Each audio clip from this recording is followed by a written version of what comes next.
because it gives you insight into Pesukim that at face value you wouldn't really be able to see without understanding what the names mean. And it's not just the names. Obviously, there's the name Yud Ke Vav Ke, Aleph Daled Nun Yud, Aleph Hey Yud Hey. These are names of Hashem that are well known. But the way this book understands it, there are also nicknames. We know there's the nicknames, the Yud Gimel Midot, El Rachum V'Chanun, Erech Harpaim, Erev Chesed, V'Emet. Those are nicknames, meaning those are attributes, Midot of Hashem. But there are other things like the word Eretz, like the word Be'er Sheva, like these words in Hebrew also are names of Hashem. They have the simple meaning, which is what it says in the Pasuk, exactly what it is. But there's a deeper meaning for each one of these words. And this book comes to show us what is the deeper meaning of some of these other words. And that's why the Gaon of Vilna said that if a person wants to understand the pshat, the real, understand the pshat of the Torah, the only way to do that is by learning the sod. Until a person learns the sod, you really don't understand the pshat. And that sort of defends something that was said yesterday. There's something called the pardes, which is the pshat, remez, drash, and sod. Pshat is the simple meaning, straightforward meaning. The remez is hint. The drash is homiletical. And then the sod is the secret. And there's an old saying that Sfaradim, what they do is they don't start with the pshat, they start with the sod. And that's why it's called Sifarad. First you start with the sod, then you go to the pshat, then you go to the remez, and then you go to the drasha. And that is not without truth, because you really cannot understand the pshat without the sod. And that's why if you take the letters of pshat and you reverse them, what do you have? Tipesh, fool, stupid. Right, so just the simple meaning of the verses is not the only meaning. Let's put it that way. We know there's shivim panim leTorah. There are 70 faces or 70 ways to look at every single aspect of the pasuk and understand it a different way. There's a section of the Zohar called Tikkunei Zohar, which takes the first pasuk of the Torah, Bereshit bara Elohim et hashamayim ve'et haaretz, and gives 70 different explanations of what that pasuk means. And then Rabbi Moshe Chaim Luzzatto wrote a Zohar Tinyana. He wrote a second Zohar in the language of Aramaic. Got him into a lot of trouble when he was in Italy. But what he did with that Zohar Tinyana is he took the last pasuk of the Torah and he gave 70 meanings to the last pasuk of the Torah. Okay, so we're here discussing the second gate. Each one of these is a gate. If you look at many of the works of the Kabbalah, the Sod, it talks about gates. They're not called chapters. It's not a perek. It's a gate. Why is it a gate? Because each gate allows the person to come inside and understand deep something that is deeper, as opposed to a perek, which is just a section, right? So each gate is a way in. So we finished the first gate, thank God, after 53 classes. And now we're on the second gate. And the second gate basically just to... Correct. So the pasuk he brings in the beginning of the gate, he brings a pasuk which has the name of Hashem that we're talking about, and the name of Hashem we're talking about, the name that can't be erased of Hashem that we talk about. It's Same'a nafshi leElohim leEl Chai Matai Evo ve'era'eh Pnei Elohim, which is of course the mizmor that we read. I think it is on Sukkot. So Tzamea, my soul is thirsty for Elohim, which is another name of Hashem, but not this Shaare, a different one. Le'el Chai. El Chai is the name that corresponds to the second Shaare, which is from this Kabbalistic point of view, the Sfirah of Yesod, starting from the bottom up. This book is from the bottom up. Some books are written from the top down. Like what? What book is written from top down? Derech Hashem. Derech Hashem is a book that starts at the Yod, then goes to the Hey, then goes to the Vav, and then goes to the Hey. That's why there's 4 chapters in Derech Hashem. So Derech Hashem starts with the creation of the world, or the beginnings of the before Bereshit, what happened before Bereshit, yeah? And then it discusses till we get to this world. Whereas this book is the opposite. This book starts from the bottom and goes up. Mesilat Yesharim is written similar to this book. Up from the bottom, up. You start with Mesilat Yesharim with the lower levels, and then as you rise up, it's the higher levels, the more difficult levels, obviously, the ones that require more devotion and more content, more kavanah, and things like that. So the name he's going to talk about is El Chai.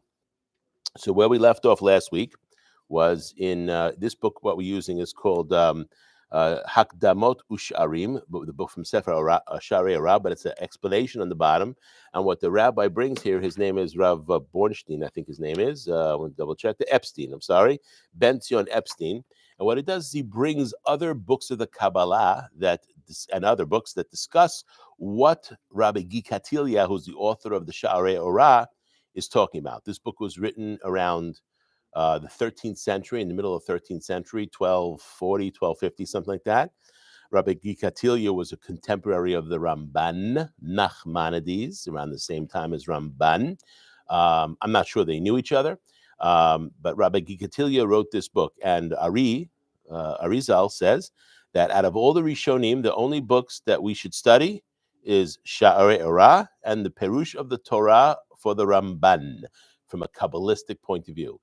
There are many books written by other Kabbalists, Rabbi Abulafia, Ramocho, other books are written by Kabbalists, but those books, they were written in a way that it's very, very hard to understand what they're talking about, and a person is liable to fall into traps if they don't have the proper preparation.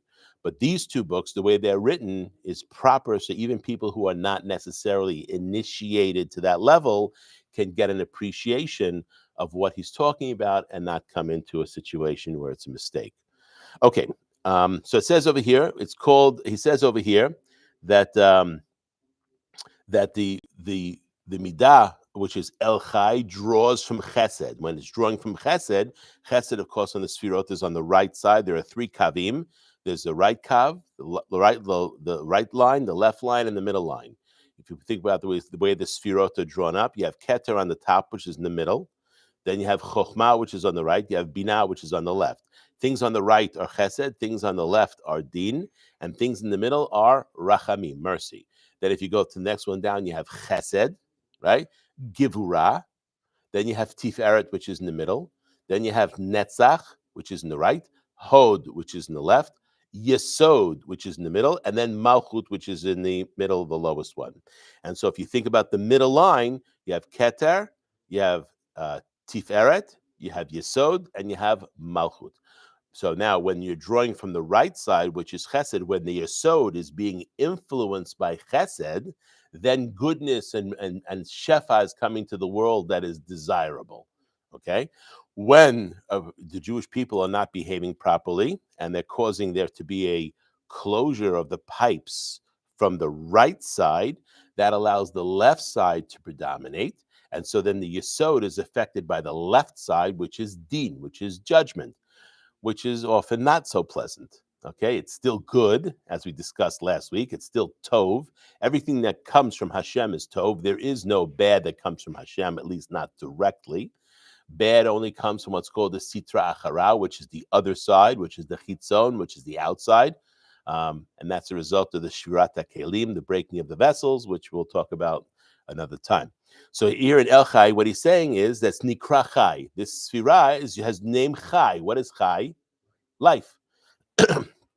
Hayesod mekabel et hachayim mimekor chayim. The Yesod, which is that Sfira we talked about on the bottom, receives its life from the source of life. What is the Mekor Chayim? Which Sfira is called the Mekor HaChayim? That's the Binah. The Binah, even though it's on the left side, everything that's above the Chesed, it's all Rachamim. Keter, Chokhmah, and Binah is all Rachamim. The difference about the Binah is it's the root, it's the source of the Dinim, because right below the Binah is the Givurah. So the Binah is the source for Dinim or limitation, but Binah is still all Rachamim. There's no, everything there is Rachamim, is mercy. So the Mekor HaChayim, the source of Chayim, is the Binah. If you think about it, which holiday corresponds most significantly to the Binah? Kippur. You're close. What do we say on Kippur? What do we say at Kippur? Kippur is interesting. Rosh Hashanah is the day of judgment. Even though Kippur is part of the Yamim Noraim, Kippur is Rachamim, it's mercy. It's mercy serious, right? But it's still it's mercy. And what does one pray for on Kippur? Bnei Chaye Mezoneh. Children or health. Chayim, health is more life and health, and Mezoneh, sustenance, parnasa.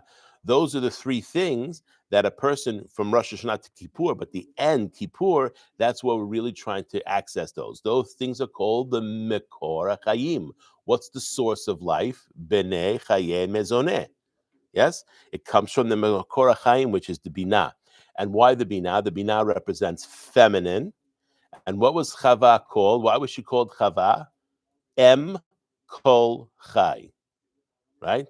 The mother of all that lives, which means she is the source, the Mekor HaChayim, for everything that is alive. Adam was born from the ground. He wasn't born from a human being. Neither was Chava. But from Chava and on, all human beings after that are going to be born what's called Yilod Isha. Yilod Isha, the born from a woman. Okay? So Mekor HaChayim represents the Binah. Al Yedei She'or HaYesod HaPinimi Ole Umagia Ad Ladat. So now there's another sphira we haven't talked about so much. It's called Da'at. Da'at is also in the middle. It's between the Chokhmah and the Binah. It's Da'at. When you have Da'at, Keter is not there. I mean, it's not there. It's not counted. Da'at is basically the conduit that is between the Chokhmah and the Binah to bring it to the world, which is the world below. Yes? That's the Da'at. And Da'at is the connector. If you think about what is the word da'at in Hebrew, how would you translate that into English? Simply translated, it means knowledge, right? But if one understands, what is the word da'at used for in the Torah? Relations between men and women. Vayeda kain et ishto, right? Now, he knew her. So what do we understand? Again, we're translating in English, he knew her, but what we really da'at is a connection. It's a connection. So you have a vav, right? The vav basically is the tiferet, which makes up the bulk of the vav. That's why, what is the middle letter of the Torah? If you take the whole Sefer Torah and you take all the letters of the Torah from Bereshit all the way till Vazot HaBracha, what is the middle letter of the Torah? We're going to read about it in 2 weeks. Vav, Gachon, Vav. So the Torah represents the Vav, that's the Tiferet, which is the bulk of the Vav. The bottom part of the Vav is the Yesod, is the foundation. And the top part of the Vav is the Da'at, which is the connector. So we see Da'at is a description of a relationship between man and woman or between man and God. So it's the connector from the upper part, which is the Keter, the Chokhmah and Binah, and the seven, which is below, the Chesed, Gvura, Tiferet, Netzach, Hod, Yesod, and Malchut. So he says over here, so Magia ad Ladat Shebamoach. Now, what is he talking about, the Da'at Shebamoach? So we know that it says in the Torah that man was created b'tzelem Elohim. What does that mean? Image of God, meaning he has attributes, God's attributes. So the simple meaning, thank you, is exactly what you just said. That just like God has the ability to create or to destroy, God gave man the ability to create and destroy. Just like God has the ability to have free choice, right? Unlike the angels are not B'Tselem Elohim. Why? Because they have no free choice. One mission. That's it. They do what they're told, and that's it. There's no choice there. Man was created in the image of God, that we have choice. We can choose to do what we're supposed to do, or we can choose to do not what we're supposed to do, and we can live with the consequences. But from the Kabbalistic perspective, it has a much deeper meaning. It means that there's kavyachol, a demut adam. There's nothing physical in the Shemaim, so we can't make that mistake. That's a huge, huge mistake. We can't make that.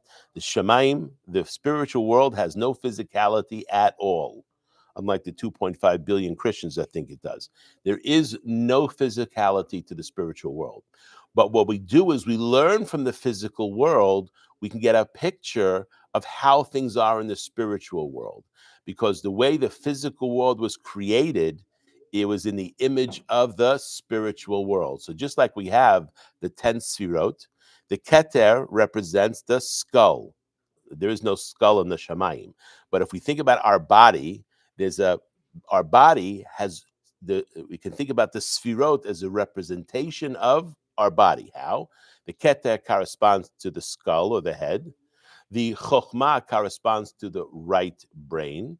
The Binah corresponds to the left brain. The chesed corresponds to the right arm. The gevurah corresponds to the left arm. The tiferet corresponds to the torso. The netzach corresponds to the right thigh. The hod corresponds to the left thigh. The yesod corresponds in a man to the member. And the malchut corresponds to the ateret, to the head of the member. Okay? Say that again. Say that again. Sorry. Where you want me to start back? Where you want to go No, back? no, no, no. You were saying, okay, so Yesod is the male member. Yesod is the male and member, saying and the Malchut- malchut is the end of the male I member, the always thought tip. Malchut was the feet. No, I had that one wrong. no, malchut is not the feet. Okay, The feet are not part of the equation. so I'm talking about in the world of Atzilut. I don't want to get more complicated because in the Okay. world of Adam Kadmon, it's Okay, different. not different, but anyway. But suffice it to say, in the world of Atzilut, which is the I highest understood it was world, straight Yesod Yesod. is the male member, and the Atara, which is the end part, which is opened up in a Brit Milah, which we're going to talk about shortly, because a Brit Milah is not just a cut. It's a cut of the skin of the Yesod, and then an exposure of the Malchut. That's why a Brit Milah that doesn't have a Pri'ah is as if he didn't do a circumcision. That's why a proper circumcision is done with a cut and a opening. That opening part, that spreading of it to expose the malchut, to expose the tip, that is the end of the Brit Milah. Really, there's also Metzitzah, Bapeh, which is also, that's another one, but that's something that's not, that's a custom that now has become din. Okay? So if you're thinking about a female, so the female would represent the malchut. So when a man and woman are having relations, then what we do is we think about the female as the malchut. When they're connected together, the malchut is actually the female, because we understand that each person is a half a person. And when are they one person? When they're together. And specifically, when are they really, really one person? When they are connected through proper relations in the right time with the right person. Okay, and then the female becomes the malchut, shall we say, which is it. But the tip of if a man is alone, the tip is called the malchut. Okay, so what is the da'at? The da'at represents the spinal cord, and that's going to become very important for what I'm going to talk about right now. What is the role of the spinal cord? Holds the whole body together.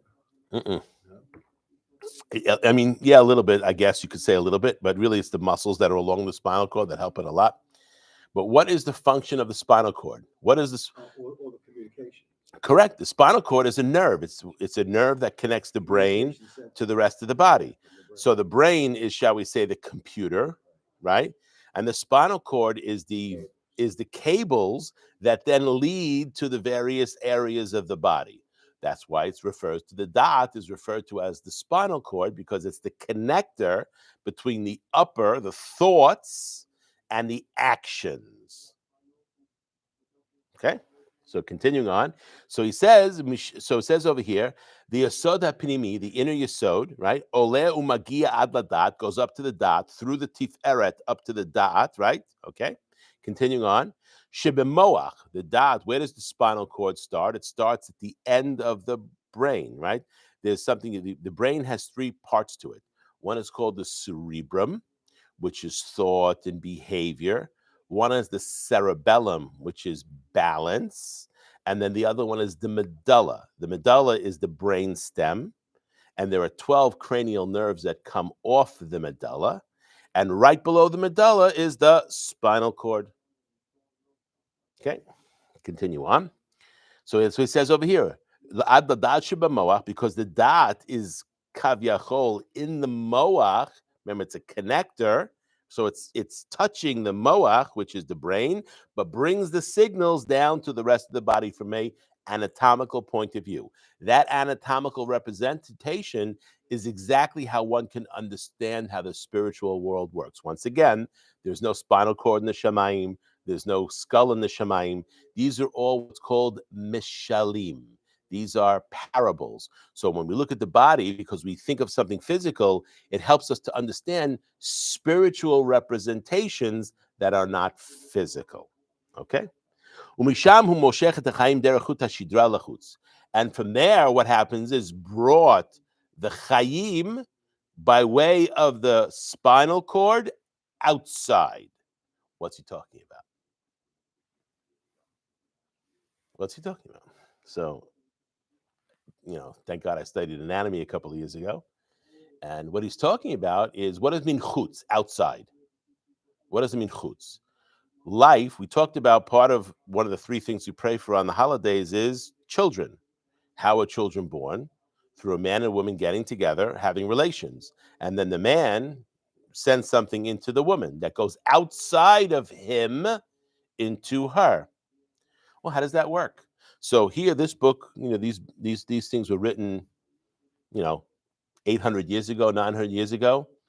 Medical science had no clue what I'm about to say right now. We just found this out maybe over the past 40 years, that there's something called the sympathetic nervous system and the parasympathetic nervous system. Okay, sympathetic nervous system is basically is outside. It's the peripheral. It's outside. Parasympathetic is in the spinal column and then extends out into the periphery. So, a man has what causes a man to have a erection, which is necessary for procreation. Blood flow. Okay, actually, you're describing what happens, but how does that happen? First, there has to be dot. Something appealing. The man has to be in the right circumstance and the right thought processes, yes? And when that thought processes happens, the brain, which is the thought, the dot, the brain sends a signal through the parasympathetic nervous system, through the spinal cord, to the male genitals, and lets it know it's time to start holding on to the blood because we have some action coming along. That's exactly how it works in the human body. The sympathetic nervous system is responsible for the shot, the yorek kechetz, as we say. When the man has the ejaculation, that's the sympathetic nervous system. But it's the parasympathetic nervous system that connects the brain with the spinal cord and to the member. That's what he's talking about here. Even though from a medical standpoint, I can explain it very well, the rabbis, based on what the Kabbalah teaches, had an understanding of this. They couldn't explain it the way I just explained it because we didn't have the medicine to back it up, but this is clearly what they're talking about here. Any questions on that? And that's why it says a man who, it says, en kishui elaladat. So we have a concept of a woman being raped. That's possible. That's why a woman is passive in the sexual act. Generally, a woman is passive. Esther, how is she able to be with Achashverosh? Achashverosh is a guy. How is she allowed? What's the halacha for a woman? Is she allowed to have relations with a Gentile to save her life? No. Yareg ve'al yavor. We have a din. There are three halachot. Three aspects of Torah observance that a Jew has to be willing to give up their life rather than to commit. Murder. God comes to a Jew and says, I want you to kill that other person. Yareg ve'al yavor. He's not allowed to kill that person. You can escape. You could try to escape. But if you can't escape, you have to submit to death rather than commit the sin of murder. Idol worship. A Jew is not allowed to commit idol worship. If a Jew is presented with a situation where a Gentile says, I want you to bow down to the pesel, or I'm going to kill the person has to submit to death if he can't escape rather than bow down to the idol. And the other one is adultery. And adultery is not just specifically what's mentioned in the Torah. The Torah mentions, right, there is all those relations that are mentioned in the Torah, right? A father with a daughter, a man with two sisters. Those are clearly mentioned. But there are other ones that are hinted to in the Torah or mentioned in other ways, and one of them is having relations with a Gentile. This is not allowed. It's a machloket amongst the poskim, whether it's a Torah prohibition or a rabbinic prohibition. Nevertheless, it carries with it a very, very severe punishment, certainly from the Sod, from the Kabbalah, if a man has relations with a goy. Married. No, has nothing to do with married and not married. Okay, a man, any Jewish man, the way the Zohar talks about it, He's taking the signature, the chotemet of God, and putting it in an improper place, in a place of tum'ah. It's a very, very, the Zohar's perspective on this is very, very serious. In fact, Yonatan ben Uziel, who's a commentator on the Torah, yeah, if you look at the arayot that we read on Kippur, right, what we read in Parashat HaCharemot, it talks about a father with a daughter, it talks about a man with another man's wife, goes through it. And then it brings a pasuk in the middle that seemingly has nothing to do with arayot. It brings a concept of molech. It says if you bow down to the molech, if you ma'avir beno bitola molech, a person who's ma'avir gives over his son or his daughter to the molech, and then it goes to homosexuality for men, and then it goes to bestiality. Why is this in the middle? What does that have anything to do with the arayot, right? It's a grave sin. There's no question about it. It's an abomination as far as God is concerned. To willing to sacrifice your children to the molech, yes. But what is that doing there? What is in the context of this subject matter? What is that type of why that idolatry? Only molech? What about the Baal Peor? Is that not included? Why is only molech mentioned? To me, it seems like the absolute worst. The worst is not molech. Believe it or not, the worst is Baal Peor. That's why Moshe Rabbeinu. Where's Moshe Rabbeinu? Okay, that's also bad, right? You're right. From that perspective, you're right 100%, which we see going on today with this whole business with abortion and stuff like that. Oy vavoy. It's even though it's not for avodah zarah, it's nevertheless still a thing. But why should any idol worship be discussed amongst those verses? Even if you want to say it's the worst, what does that have to do with the topic? So Yonatan ben Uziel, he explains it's not idol worship. What is ma'avir beno ubitola molech? The word ma'avir in Hebrew has a couple of meanings. One word, ma'avir, means to give over. Another word what is the word of, how do you say an embryo in Hebrew? Ubar, same word. Ma'avir means, Yonatan ben Uziel says, you allow a Gentile woman to become pregnant with your issue. So from Yonatan ben Uziel's perspective, it fits right in, because all the ones in the beginning that are brought, father with a daughter, man with two sisters, born from that is something called a mamzer. Still a Jew, has limitations whether he counts in a minyan, things like that. But regarding importance, mamzer tamid chacham kodem lekohen gadol, that is not a tamid chacham. Not in an aliyah perspective, but vis-a-vis Torah can take a mamzer and make him have more importance than even a kohen gadol if he's an ama aretz, if he's a complete ignoramus. Okay, so mamzer is what's born of any one of those relations.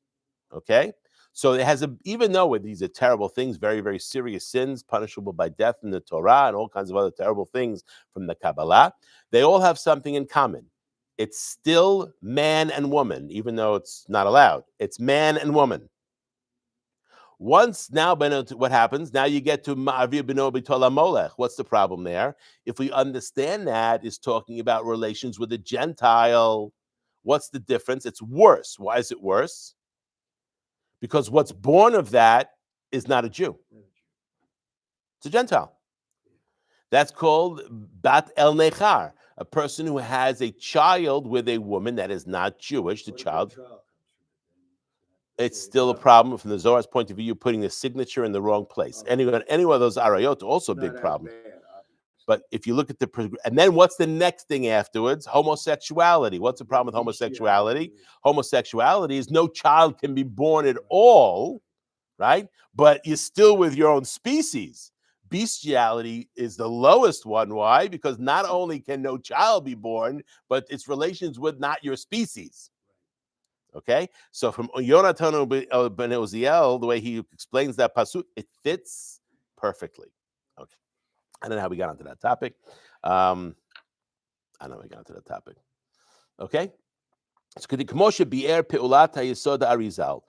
like the Arizal explained the action of the Yesod, right? Which is one of the books of the Arizal. Tamid haguf umagdilo hu bechinat chasadim shemehavit tipat zera leholada.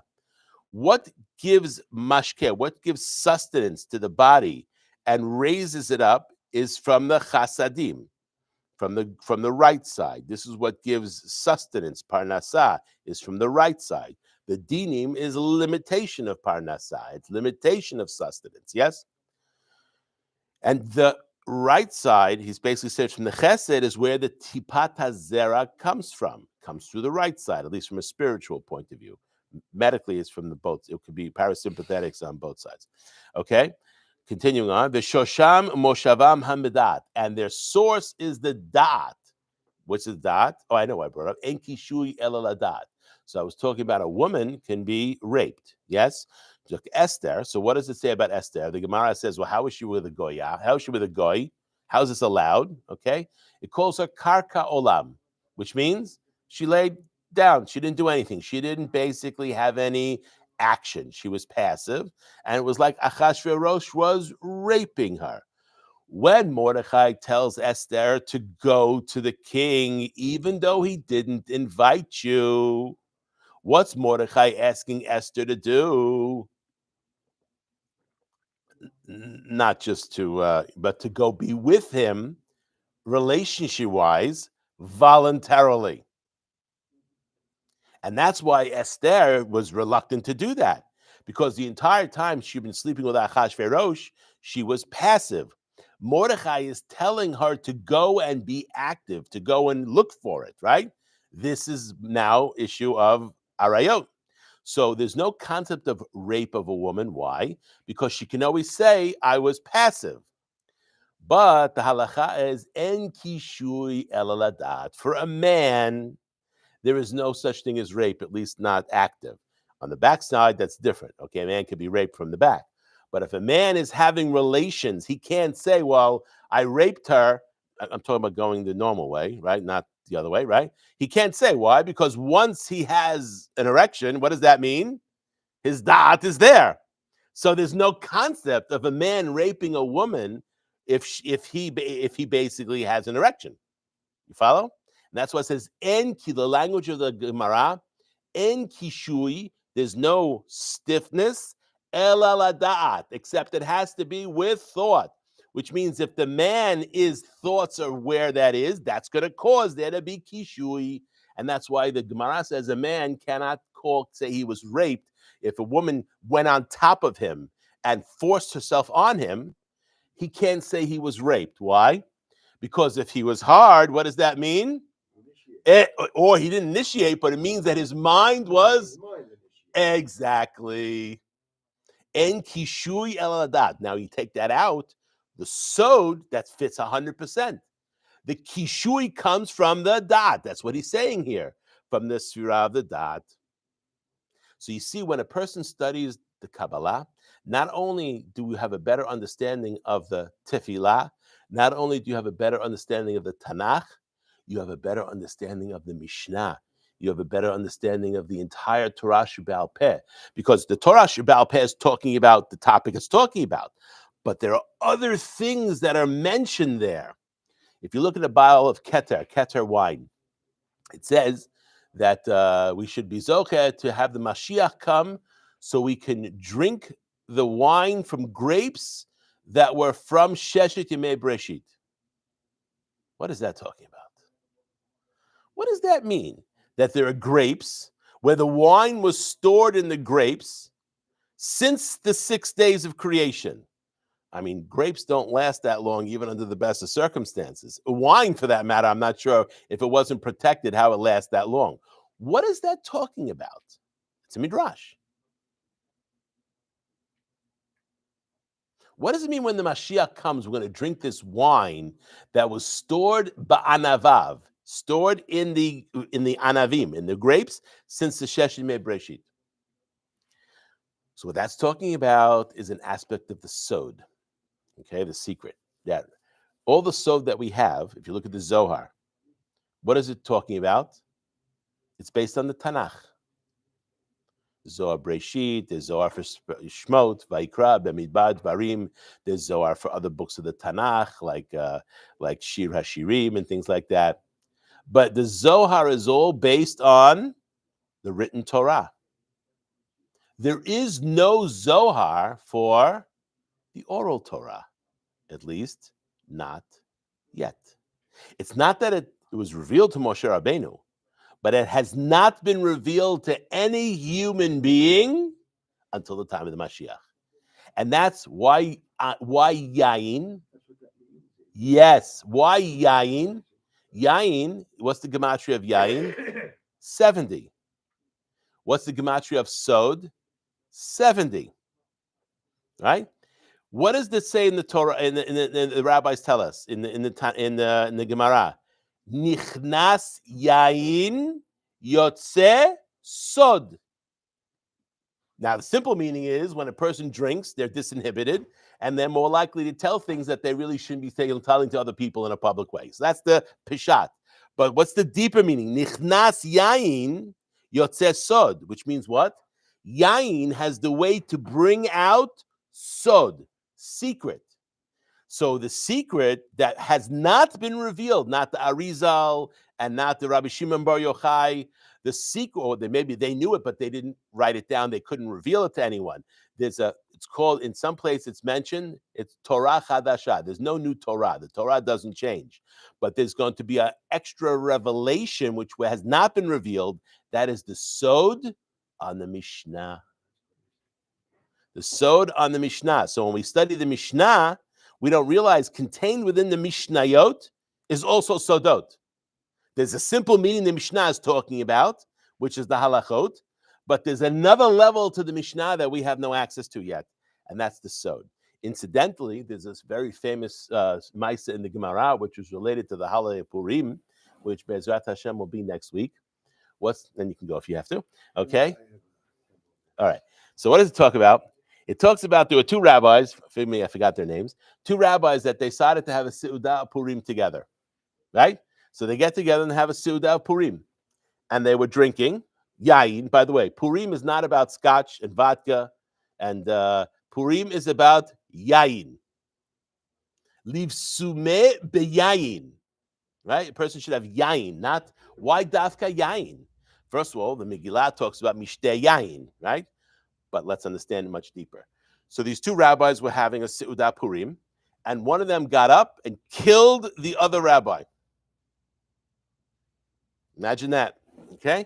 And then what happened when the next morning or afterwards, the rabbi realized he killed his fellow rabbi, so what did he do? He revived him. Whatever, that's a simple, the Gemara, he revived him. The next year, the rabbi wanted to invite him over again. He said, no, there's no guarantee that I'm going to have a miracle happen the second time around. I'm not coming. So this is on the one hand, the Megillah, we have a halacha that says a person has to get drunk on Purim, right? Until he doesn't know the difference between Arur Haman and Baruch Mordechai. That's a lot of alcohol, okay? And on the other hand, we have this story in the Talmud that seems to suggest what? That there's a danger. So one of the things we can learn from the story is if a person wants to drink on Purim to the point where they're unfortunately that drunk, which I'm not saying is allowed, but I'm saying there are people who say it's allowed, you should be doing that in the privacy of your own home with no one else around. Right? You want to go home, no problem. Have a good, you can't kill anybody if you're by yourself. But if you're going to be around mixed company, you're vomiting on the floor, that doesn't exactly work. That's not exactly the holiday of Purim. That's not the way it's supposed to be. So, but the story, it's even, just take it for what it is. One rabbi was so drunk that he killed another person and then had to revive him the next day. The story is almost shocking. Yes? So whenever you see a midrash or a Gemara like that, there's a reason it's like that. What's the reason it's like that? So if you're a Daf Yomi kind of guy, you just like to go, you say, oh, weiter. It's a medrash. I love that. Oh, it's just a medrash. That's basically a person who's not worthy to understand what it really means. So contained, the more strange, the more difficult to understand on the simple meaning, when you have the Talmud, a Gemara, or you have a Midrash, there's a sod that is being hidden there that only someone who really wants to know the secret is going to pursue to find out what is it really talking about. For those who are not spiritually ready, they're just going to say it's a medrash and they're going to go weiter. And for those souls, they're not worthy to know the secret. So there's a secret contained in that story. So one has to know, if you're studying a Gemara and you want to know what it's talking about, when it's strange, where do you look? Rabbi Artscroll might help you. How you can look at the Zohar. The Gemara doesn't reference to the Zohar. Of course, you can go on Sefaria and see what Sefaria has to say. And if they made that connection, life is good. Okay? I would ask Rabbi Moore. So I want to teach you how to learn. Okay? Unfortunately, you have to be able to read Hebrew because this is not translated into English. But first place, you look at something called the Maharsha. The Maharsha is one of the commentaries in the back of a Talmud. If you open up, not the art scroll, if you open up a regular Talmud, in the back of the Talmud, there are many commentaries. Most of those commentaries are halachic commentaries. The Maharsha has also part of his commentary is where he explains some of these stories, some of these agadot, some of these legends are in the Talmud. But the Maharsha didn't explain everything. When a person has something really strange like the story I just told you, you look in the Ben Ish Chai. The Ben Ish Chai, who was a tremendous Kabbalist, lived about 120 years ago in Baghdad. Okay, he wrote basically all these Talmuds, all these Talmudic stories that make no sense at face value, or the Peshat is disturbing to the mind. You look there and you see what it's talking about. So what does the Ben Ish Chai say about this story? He says, he didn't kill him with a knife. Nichnas yain, they were drinking. The purpose of drinking is yotzeh sod. So the one rabbi told the other rabbi something from the sod, a secret, and it blew him so away that his neshama left him. And then as soon as he calmed down, he revived him, which means he didn't kill him. He killed him with an explanation from the sod that was so incredible that it's almost like his soul left his body. So we understand this is a different aspect. What does it mean to drink on Purim? Why is this such a feature of Purim? Okay, simple meaning, Megillah, all about drinking and alcohol. That's how they got into trouble. They went to the party. Why would the rabbis establish that on Purim you drink? It makes sense? The Megillah says, Yemei Mishteh v'Simcha. Okay, good. What is Amalek all about? Why does Amalek come to attack the Jewish people? We talked about it yesterday. Safek. Hayesh Adonai b'kirbenu im ayin. When the Jewish people have a doubt of a prophecy, whether it's going to come true, when Hashem promised it's going to come true and it's for good, when the Jewish people doubt whether Hashem is close to them, even if they're in the exile, what does Hashem do? He sends them Amalek. Amalek is what's sent to teach you not to have Safek, because the gematria of Amalek and the gematria of Safek are both 240. So what is this concept of Yain? Yain is Sod. When a person studies the Sod, there is no Safek. The best way to dispel the Safek is not necessarily studying Talmud. The best way to dispel any type of Safek whatsoever is to study the Sod. When a person studies the Sod, there is no Safek. Is that because when you study the Sod properly, it's somewhat experiential? It's yes. Not just information. You have once you're flying, you have dot. Yeah.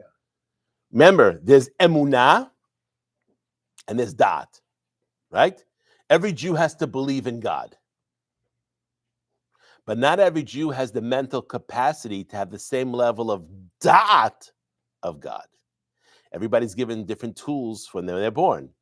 A person who has the ability, this is the halakha, to know something about Hashem has to know it, not believe it.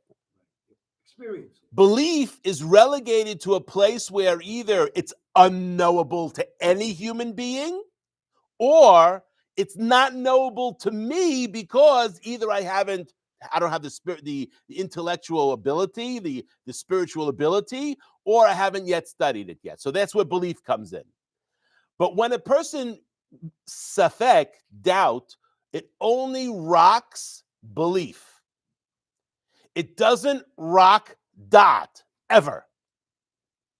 Do you believe that this is your hand? If you said that, you're Mejnun, you're crazy. I know this is my hand. If I stick a pin in it, I feel the pain. You don't. This is not subject to doubt. I know that this is my hand. So when a person has knowledge, there's no doubt. Umale'ah haaretz de'ah, knowledge of Yud Kei Vav Kei. That's what happens in Nami the Mashiach. That it's not going to be belief, it's going to be knowledge. Knowledge where there is no safek. This is the concept of there is no Amalek in the future. Why is Amalek? What does Bilam say? Reshit goyim Amalek v'gamhu adeh oved. The first of the goyim was Amalek because he was the first one to attack us. But at the end, he won't be there. Why he won't be there? Safek will be removed from Jew and Gentile. When the world is filled with the dot of Hashem, kamaim layam mechasim, like the waters that cover the seabed. These are Pesukim. Obvious to everyone, which means it's not obvious, it's knowledge. And there's no safek when it comes to knowledge. So what's the idea? What is the hidden reason we drink? I'm not saying a person shouldn't drink on Purim, kol hakavod, drink. But the goal is for the person to appreciate the sod. And when a person appreciates the sod, what happens? He has da'at of Hashem. And if he has da'at of Hashem, there's no safek. Okay, again, a person should fulfill what says in Shulchan Aruch, because that's the halakha. That's why ideally you drink enough till you go to sleep, not a scotch and things like that. It's supposed to be wine, right? Drink enough to go to sleep, and then ad lo yada. We're going to talk about that Be'ezrat Hashem on Tuesday night. We're going to give a class on the Megillah a little bit, okay? But suffice it to say, there's a deeper meaning. What did these rabbis do according to the Ben Ish Chai? They drank a little bit of alcohol for what purpose? So they can get to the sod. Now, generally, a person is not allowed to drink alcohol and posek the halakha. That's not allowed. Not allowed, right? A person who drinks and posek the halakha or prays tefillah or duchens, this is chayav mitah. But to get to the sod, sometimes a little bit of removal of the inhibition allows a person to get to the sod. Okay? You have to go? You still good? Okay, so again, we went off the topic over here, but I think it's appropriate given the fact that Purim is upon us here. So he's talking about over here that what? Uvershosham moshavam hem bedat. And the source is the dot, because the dot is what conveys everything from the chokhmah and the binah to the rest of the sfirot. And what comes to the yesod is coming through the dot, yes? Ubedat ketiv, and what's written by dot, uvdat chadarim yimalun. With dot, the cheder, what is the cheder? An empty space is filled. What's the cheder? The malchut. The malchut is the empty space. That's the lowest sphira. That's the female. That's the keli. That's the utensil. So what is the female filled with? The female is filled. What is the source of what fills the female? It's from the da'at, which conveys it through the yesod and into the malchut. This is from a spiritual point of view. I think it's inherently obvious from a physical point of view what we're talking about. Yes? I don't have to explain that. Okay, good. Shemit pashtim le'ashkot haguf v'lagdilo. That from the da'at comes the sustenance to sustain the body and to allow it to grow. V'zeu en kishui el aladat. And this is what it means. There's no kishui. There's no erection without da'at, which means it's da'at that allows there to be that transfer that goes into the woman to have that next generation. V'im ken kol shoresh hazayin tachtonot v'chiyotam ganuz badat. And therefore we see what actually sustains the 7 lower spheres and gives them life, or gives them sustenance, is hidden in the da'at. Umisham mitpashet hachayot umagdil kol hazayin. And from there comes all the sustenance and life from the da'at. V'sod ha'inyan shekol ever haguf, and the secret is that all the limbs of the body, yadayim v'raglayim, and it's amazing that the rabbis are talking about this, because the parasympathetic nervous system goes to all the limbs of the body, all the organs of the body. Mishameshim bahem peolot halicha baraglayim. They're used for walking. Ushar melacha ba'yadayim, and all the things we do with our hands, because it's the spinal cord, the signals from the spinal cord, which come from the brain, that tells your hand what to do. Comes from the brain, through the da'at, through the spinal cord, through the nerves, and into the extremities, which means all the action in the world is from the brain, through the da'at, which is the spinal cord, and then out to the periphery. You have to go? But the Yesod doesn't have any, the Yesod itself doesn't have any, unlike the other Sfirot, which correspond to limbs that have action, the Yesod is unique.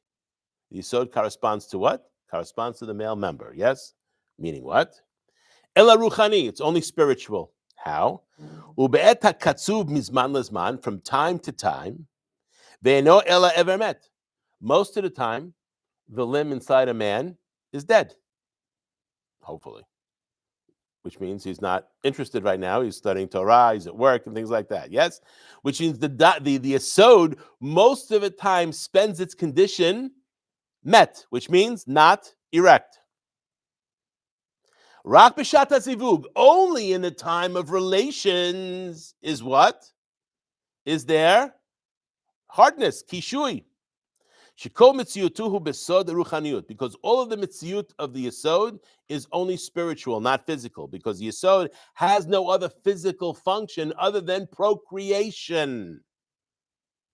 Or, from a Kabbalistic point of view, the only function of the Sod is to transfer to the Malchut.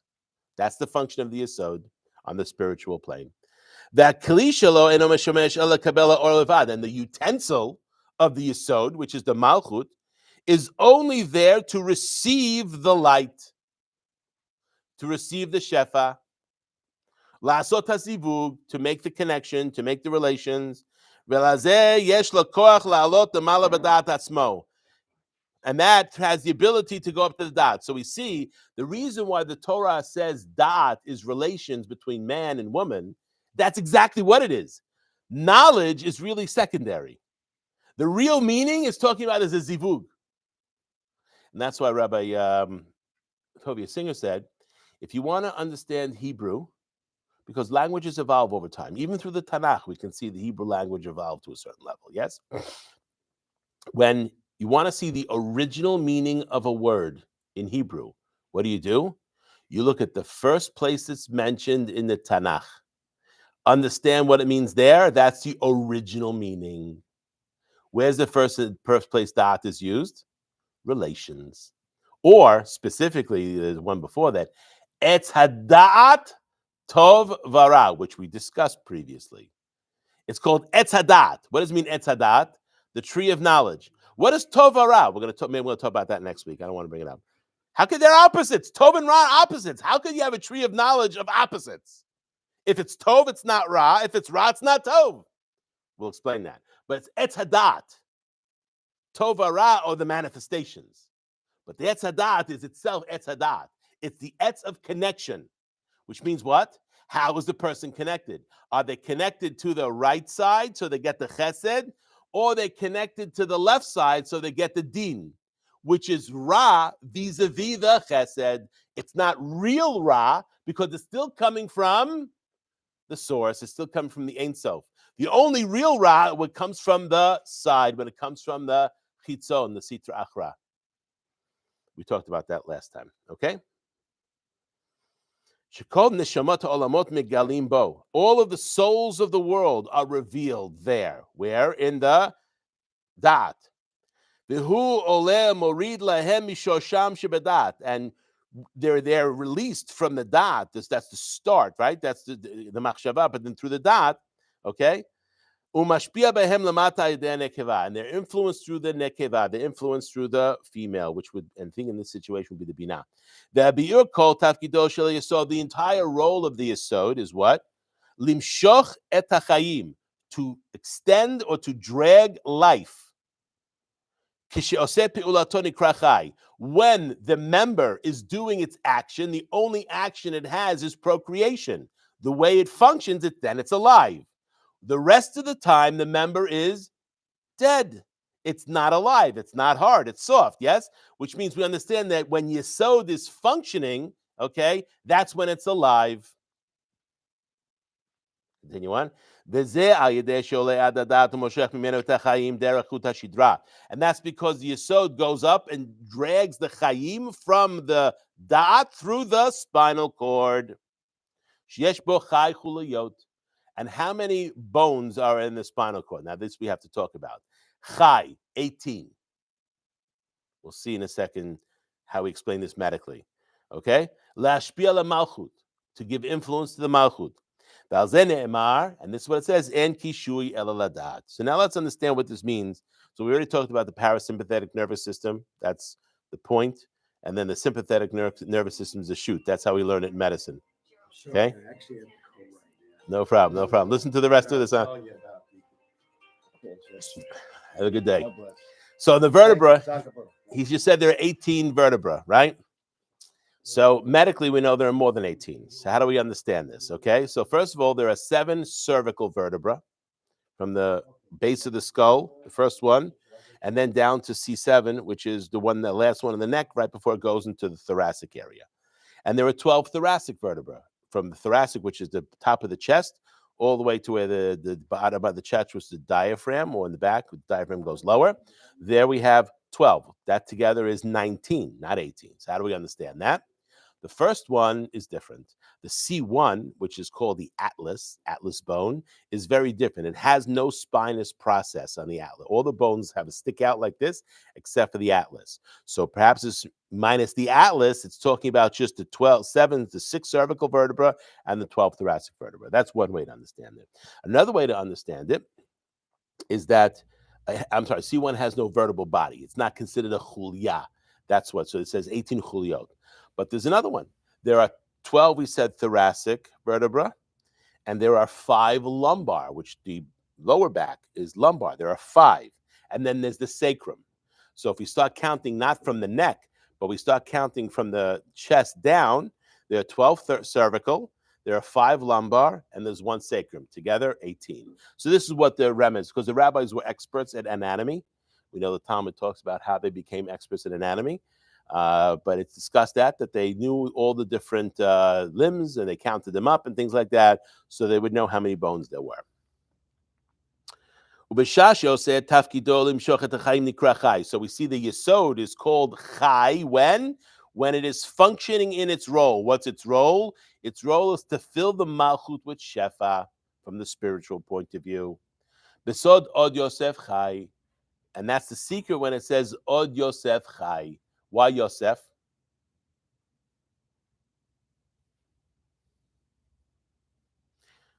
So if you think about the Shiva Ushpizin on Sukkot, right? The first one is Abraham. Second one is Yitzchak.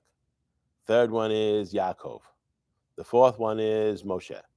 The fifth one is Aaron. The sixth one is Yosef. The seventh one is David. Yes? But there's a problem. It's not in order. Yosef is before Moshe. Okay, so if you look at amongst the people who don't follow the Sod, they have the Ushpizim mixed up. If you look at the Art Scroll Sidur, the regular Art Scroll Sidur, I think it brings both of them. Okay? From the Sod perspective, it's not mixed up. Why? Because Yosef corresponds to the Yesod. Tzaddik, Yesod, Olam.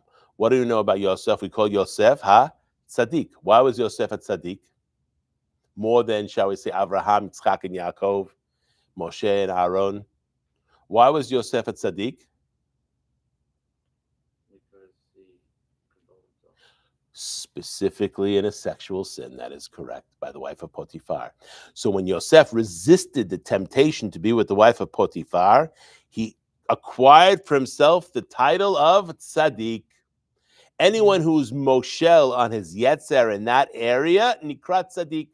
That's why it says when a baby boy is born, as soon as you do a brit milah, it says in the Zohar, nikra tzaddik. Why? Because he has a big mitzvah and no avonot. And up until he's 13 years old, nikra tzaddik. You have any boys? Are they younger than 13? You call them tzaddik. Okay, that's what the Zohar says. As soon as the baby boy is born and he has a brit milah, nikra tzaddik. He's called a tzaddik. Why? Because he has the proper, shall we say, milah. He has a brit milah, which means his yisod is there, maybe not working in that area. But he's nikrat tzaddik because he has that big mitzvah and no avonot. So Yosef was a tzaddik. Why? Because even though he was older than 13 years old, he resisted the temptation of the wife of Potiphar, nikrat tzaddik. Whereas all the others, right? Abraham, Yitzchak, Yaakov, they were tzaddikim, but they were not tested in that area. There's one other individual that was tested in that area. David HaMelech. And David HaMelech, he didn't do so well in that test, correct, with Bathsheba, yes? Anyway, he was still a tzaddik, but David HaMelech is known as a different. He's known as a chassid. He's a chassid. Why is David HaMelech called a chassid? What is the difference between a tzaddik and a chassid? Which is higher? Chassid. I'm not talking about a chassid with a bekish and a strimal. That's not what we're talking about. I'm talking about a chassid in the time of the Talmud. We see it in the Gemara, Masechet Brachot, it mentions Chasidim Rishonim. The first Chasidim, not the Chasidim today. They would spend an hour before the tefillah, an hour during the tefillah, an hour after the tefillah. Yes? And what does that mean? How many tefillot are in a day? 3. That means they would spend 9 hours involved in tefillah. So the Gemara affects the kasha. How'd they make a living? What'd they do? They didn't work. How could they live? He says if a person spends 9 hours a day in tefillah, his melacha is taken care of by Hashem. Nothing to worry about. That's the emunah. So the Chasidim Rishonim would spend 9 hours in tefillah. Now, what do we mean by tefillah? When the Gemara says an hour in tefillah, what does that mean? Shmona Esrei. Only.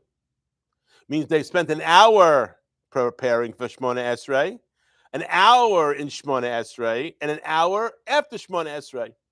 What is that called? Is that the din? Is that required by every Jew? No. That's called lifnim mishurat hadin, above and beyond the call of duty. So a tzaddik does exactly what he's told. Noach ish tzaddik tamim haya bedorotav et Elohim itelech Noach. Why was Noach a tzaddik? Because whatever Hashem told him to do, he did.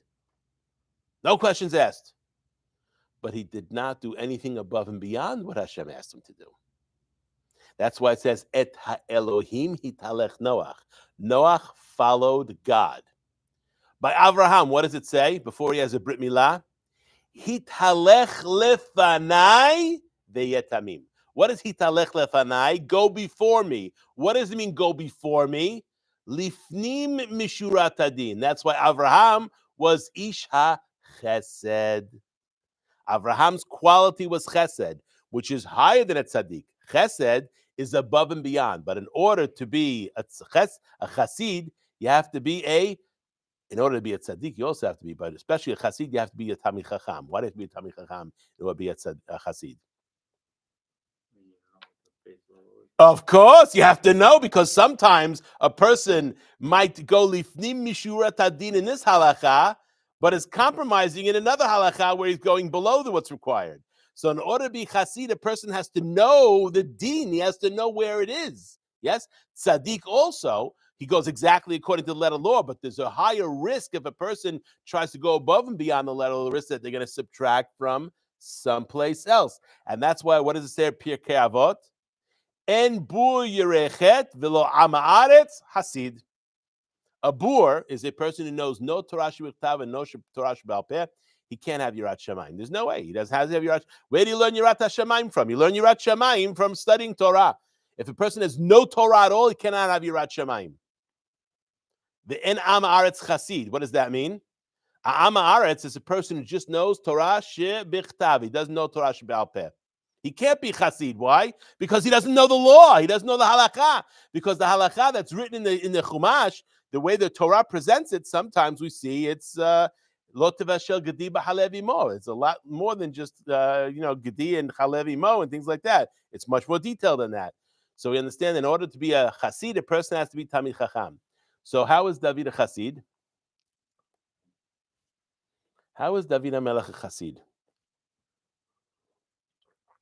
In Tehillim, he said, Chasid Ani. We read it every day. Tefillah Ani, right? It's in there, Ki Chasid Ani. How is he a Chasid? So David HaMelech was a Dayan. He was a judge. And what happened? He'd have a rich person and a poor person come to him. And the poor person borrowed money from the rich person. And the poor person didn't have the money to pay it back. So they come to the case. And, they couldn't work it out amongst themselves. So David hears the story and basically rules for the rich person. Poor person, you owe money. You have to pay. What does that mean? You have to figure out a way to pay it, or you have to be a slave. You have to volunteer as a slave. Kol hakavod. That's what you have to do. So after David HaMelech would cut the halacha according to the deen, that's called a tzaddik, he would take money out of his own pocket and pay the ashir what the ani owes. That's called chasid. That the dayan doesn't have to do, but he can do it. That's one of the ways David HaMelech was a chasid. It also writes that David HaMelech involved himself in blood. We understand he was a fighter, but there was another type of blood he involved himself in. The blood of nidot. When a woman has a stain, they would basically drop off their cloth by the melech. King David would look at the stains of the Jewish women to determine which ones are kosher, which ones are not kosher. David, the king, is involved in such a lowly thing? Really? There's no one else that could do it? David HaMelech wanted to make sure that the children that were born in Tahara. Anyway, I could stop here if we're good. A little more? No pressure. How long do you do it? I usually go for another 20 minutes. No pressure. If we have to stop here, we stop here. Probably another 5 minutes. Okay. You know what? 5 minutes is going to be hard to discuss another topic. We'll stop here. Baruch Adonai le'olam, amen ve'amen. We do this every Sunday, by the way. You're welcome to join.